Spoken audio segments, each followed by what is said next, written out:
La legislatura la van començar sense cap pacte de govern, però la nostra trajectòria ve des de l'any 2003, que fou quan entràvem per primera vegada a l'Ajuntament. En l'any 2011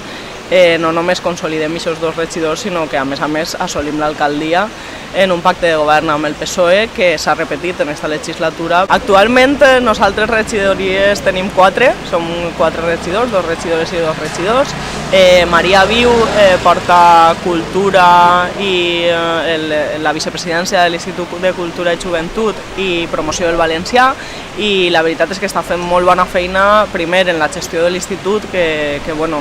porten moltíssima activitat, és un pressupost difícil de gestionar i està dedicant molts esforços a això, i d'altra banda normalitzar el valencià i promocionar-lo en Burjassot, que sabeu que és un poble amb molta immigració i que per tant hi ha molta feina a fer en la promoció de l'ús del valencià. D'altra banda tenim a Roc Senent, que és regidor de promoció econòmica, de comerç, de mercats, i està fent molta feina també en aquesta àrea. Per a Burjassot un dels pilars fonamentals en l'economia és el comerç local i per tant és una tasca molt ampla i molt important perquè moltes famílies de Burjassot viuen d'això. Després tenim a Emilia Altur, que està portant ara mateix governació i tresoreria. Són 2 àrees pilars per al desenvolupament normal de l'Ajuntament, de la institució, ja que si això no funcionara, la resta tampoc podríem fer la feina que fem. Per tant, igual és una feina que no lluís tant, però la veritat que és molt necessària. I per últim jo porto benestar social, igualtat i medi ambient, i estem fent infinitat d'activitats. La veritat, en temes d'igualtat tenim una trajectòria molt gran en l'Ajuntament de Burjassot, en el Servei d'Espai Dona. L'any passat van complir 10 anys i continuem un poc treballant en la línia que portàvem treballant aquests 10 anys, afegint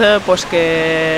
hem passat per moments en què econòmicament teníem pocs recursos, s'han vist recursos molt reduïts, com en tots els llocs on se treballa l'igualtat, per desgràcia, després de la crisi,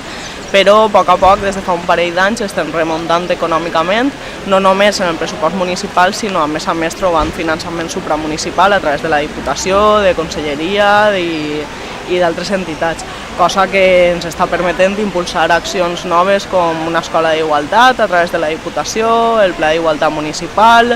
i accions puntuals cada mes de sensibilització en la ciutadania i tal. Pel que fa al medi ambient, continuem programant les rutes per l'Horta.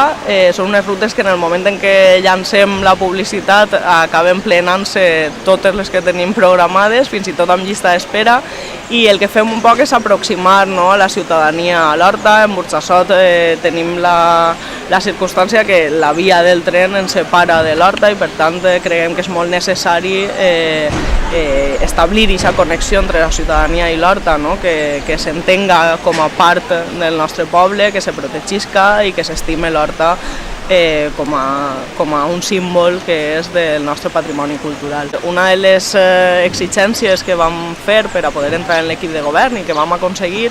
fou aprovar una moció en la que demanàvem que els tribunals de selecció foren més transparents i estigueren composats per persones d'una manera rotatòria, a través del sorteig, d'una forma objectiva, i evitar d'aquesta manera que sempre foren les mateixes persones les que formaven els tribunals de selecció. I una vegada ja estant en l'equip de govern, després de molts anys, hem aconseguit que els treballadors laborals vegin la seva situació regularitzada i ara ja són personal laboral fixe en aquest Ajuntament i d'alguna manera es dona una seguretat laboral, cosa que venien reivindicant des de fa molt de temps. Compromís per Burjassot, treballem i continuarem treballant per fer de Burjassot un poble més amable per a les persones, més igualitari, més solidari, més sostenible.